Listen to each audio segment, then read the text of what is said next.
د کونړ ملي امنیت ځواکونو په دغه ولایت کې د څو چاودنو مخه نیولې.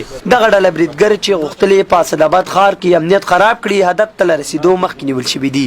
له دغو کسانو سره له چاودېدونکو توکو څخه 1 دانه ډک واسکټ، 2 دانې د چاودېدونکو موادو څخه ډک موټرسایکلونه، 2 میله وسله او 1 اندازه نشهیي توکي هم وې.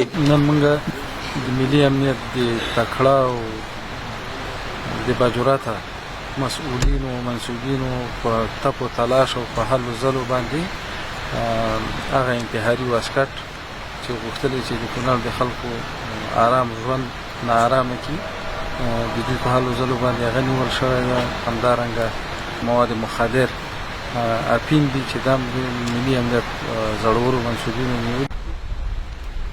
د کونړ والي د ملي امنیت ځواکونو دا ډول لاسته راوړنې مهمې یادې کړې او په ولسونو یې غږ وکړو چې د خپلو امنیتي ځواکونو ملاتړ وکړي. نوموړي زیاته کړه ملي امنیت ځواکونو په دغه ولایت کې د ډېرو خلکو ژوند ژغورلی دی. نو تاسو ګورئ خپله د عمل تاسو ولیدل چې ډېر خطرناک بارود دي ده او دا تلفات په کدا چېرته دلته یا انتحار شوی و او یا موټرسایکل بم شوی و، نو طبیعي خبره ده چې د دې تلفات به زیات وي. د ملي امنیت ځواکونو له لوري په نیول شوو 8 کسانو کې ډېرې پاکستاني بریدګر دي چې غوښتل په کونړ کې ترهګریز بریدونه ترسره کړي. د پاکستان د سوات اوسېدونکی یاسر چې غوښتل د چاودېدونکو موادو څخه ډک موټرسایکل اسداباد ښار ته ننباسي، په منوره ولسوالۍ کې د ملي امنیت له لوري مخه نیول شوې.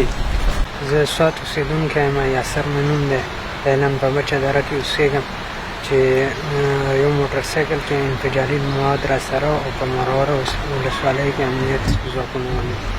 که څه هم په دوحه کې د افغان حکومت او طالب استازو ترمنځ مذاکرات 2 نیمې میاشتې وړاندې پیل شوي، خو بل لور ته د افغانستان په لویو ښارونو کې جګړو هم زور اخیستی چې تر ډېره عام ولس ته پکې ډېره مرګ ژوبله اوښتې. هارون درد، ځلا ریډیو تلویزیون، کونړ.